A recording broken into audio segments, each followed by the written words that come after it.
大家好，欢迎来到中华史略，这是一个致力于客观、全面、深入探讨中国历史人物的频道。我们坚持独立思考，勇于探究历史人物的优点和缺点。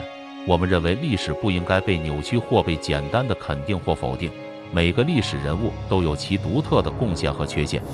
因此，我们采用多样的视角，全面、丰富地呈现历史人物的生平和事迹，尊重历史真相，客观评价历史人物的功过得失，为您呈现一段全新的历史旅程。下面我们进入正题。一部成功的文艺作品常常使历史上的真实人物被误读。曹操如是，潘仁美即我们本期的主人公潘美，又何尝不是？许多人认为历史上的潘美就是潘仁美，其实这是错误的。历史上只有潘美，而没有潘仁美。潘仁美是杨家将演义中的虚构人物，虽然有潘美的影子，但与真实的潘美大相径庭。由于杨家将演义中将潘仁美塑造成一个用心险恶的奸臣，再加上人们认为潘美和潘仁美是同一个人，致使潘美这个北宋名将背上了奸臣的罪名，被后人骂了几百年，这是极不公正的。因此，把历史上的潘美与小说中的潘仁美严格区分开来是十分必要的。潘美，字仲荀，大名人，今河北大名东北。父亲叫潘喜，担任军校之职，驻守常山，今河北正定。潘美生于乱世，长得非常英俊，曾在府中当过典掖，即掌管宾客请柬的传达和接待事务，相当于今天政府办公室的干事。别看他年纪小，但却胸怀大志。他对朋友王密说，汉代江中凶臣肆虐，四海有改卜之兆，大丈夫不以此实力功名，取富贵，碌碌与万物共进，可修也。潘美所说的汉代是指五代时的后汉。后汉是五代中寿命最短的王朝，前后仅3年。公元950年，后汉大将郭威推翻了后汉王朝，当了皇帝。第2年在汴京即位，建立了州，史称后周。郭威就是后周太祖。后周建立的时候，后汉开国皇帝刘知远的弟弟刘崇不服后周统治，占据太原，成为一个割据政权，历史上称为北汉。刘崇为了跟后周对抗，就投靠了辽，拜辽主为叔皇帝，自称为直皇帝。他多次在辽兵的帮助下进犯周朝，都被后周太祖打败。当时后周太祖郭威没有儿子，柴皇后有个侄子叫柴荣，即后来的周世宗。从小聪明能干，练得一身武艺，郭威非常喜欢，就把他收作自己的儿子。柴荣当开封府尹的时候，潘美在他的手下做事，关系非常好。当时赵匡胤也成为柴荣的部属，深得柴荣赏识，因此潘美与赵匡胤交情甚厚。公元954年，后周太祖郭威去世，柴荣继承皇位，就是周世宗。柴荣当了皇帝不久，就提拔潘美当了供奉官，即皇帝身边的武官侍从，参与军政事务。周世宗当了皇帝后，北汉国主刘崇认为周朝局势不稳，就集中3万兵马，又请求辽主派出1万骑兵向潞州（今山西长治）进攻。周世宗决定率军亲征，他率领大军到了高平（今山西高平），跟北汉兵相遇，双方都摆开阵势，准备决战。刘崇以为周世宗的兵马比自己的少，就骄傲起来，结果被周世宗打得大败，最后只剩下100多骑兵，狼狈不堪地逃回了晋阳（今山西太原）。周世宗得胜后回到汴京，封赏有功将士，潘美被提升为西上阁门副使，即负责礼仪交接的官员。过了2年，周世宗准备统一中国，他亲率大军征讨南唐，攻下了长江以北14个州。接着他又下令北伐，收复北方大片失地。在此期间，潘美先后担任陕州监军、引进使，深得周世宗器重。公元959年，周世宗病逝，军权落在大将赵匡胤手里。第2年正月，北汉国主和辽朝联合攻打北周边境，赵匡胤奉命出征。到达离京城20里的陈桥驿时，赵匡胤的部下发动兵变，拥戴赵匡胤当了皇帝。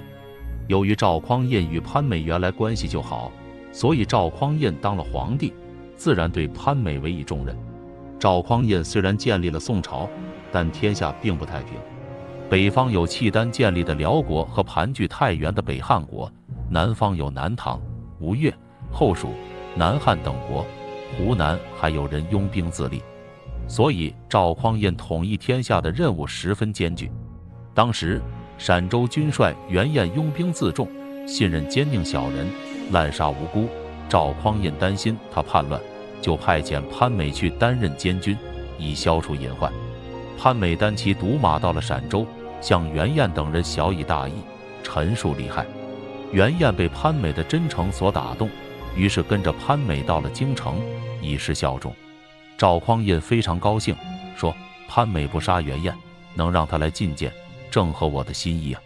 建隆元年，公元960年9月，郭威的外甥李崇进在扬州叛乱，并打出了驱逐赵贼、回复周氏的旗号。宋太祖赵匡胤率部亲征，命大将石守信为招讨使，潘美为行营都监。叛乱平定后，潘美被留在扬州任巡检，后又任镇抚、秦州团练使。当时湖南的叛将汪端被平定后，人心不稳，赵匡胤又任命潘美为潭州防御使。开宝7年，公元974年，宋太祖决定向南唐进兵。南唐建都金陵，今南京，占有现在的江苏、安徽淮河以南和福建、江西、湖南、湖北东部。南唐国主就是有名的李煜。李煜自知不是宋朝的对手，所以一直向宋朝纳贡。后来李煜自动取消了南唐国号，改称江南国主，企图维持他的统治地位，但宋太祖还是决定要除掉他。9月，宋太祖命令潘美、曹彬等率10万大军兵出京南。离行前，宋太祖对他们说，攻破金陵城的时候，千万不可滥杀无辜，尤其是李煜一家，要设法让他归降，不可加害。潘美与刘裕等率兵先到江陵（今湖北荆州）。10月，任命潘美为升州道行营都监，与大将曹彬一同到达秦淮。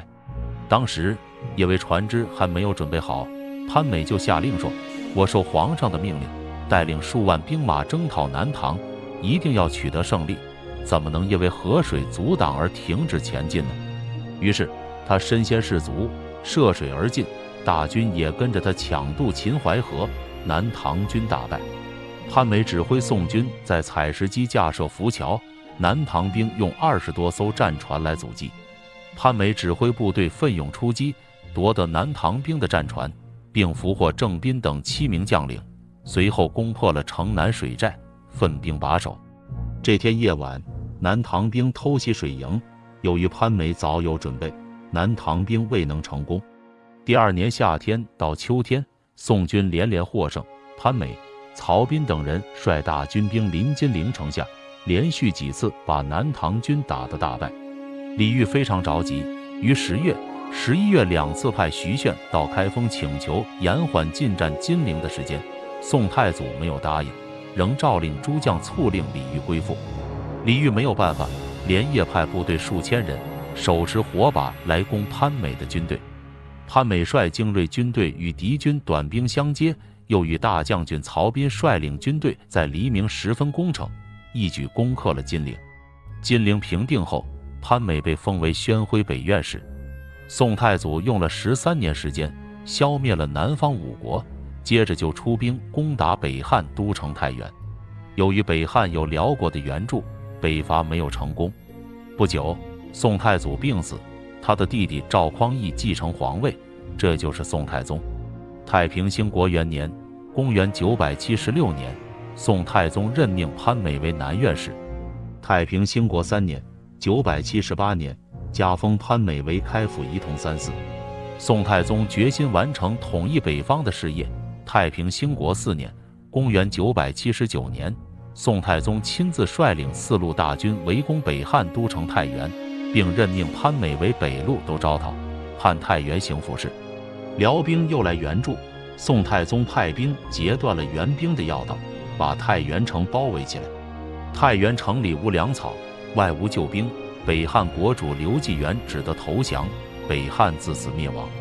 刘继元手下有一名老将叫杨业，也归附了宋朝。宋太宗早就听说杨业武艺高强，英勇善战，就让杨业做了大将。由于辽军不断侵扰宋朝边境，宋太宗又派杨业为代州刺史，扼守雁门关。宋太宗灭了北汉，想乘胜攻打辽国，统一北方。在征伐范阳时，任命潘美为之幽州行府事。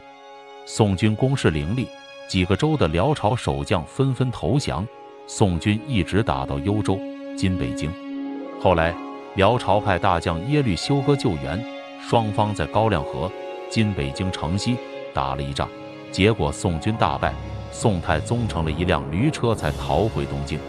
在宋军撤退的时候，宋太宗又让潘美兼任三郊都部署，并在那里屯兵，以防御辽国的进攻。三郊西北300里有个地方叫固军，地势险要，是北边的咽喉。潘美率兵偷袭，占领了这个地方。他积蓄粮草，沿这一带，辽国一直不敢轻举妄动，北方边境暂时稳定下来。不久，辽国1万多骑兵来犯，潘美秘密行军，以迅雷不及掩耳之势发起攻击，大破辽军。宋太宗十分高兴，封潘美为代国公。太平兴国8年，公元983年，改任中武军节度使，升封为韩国公。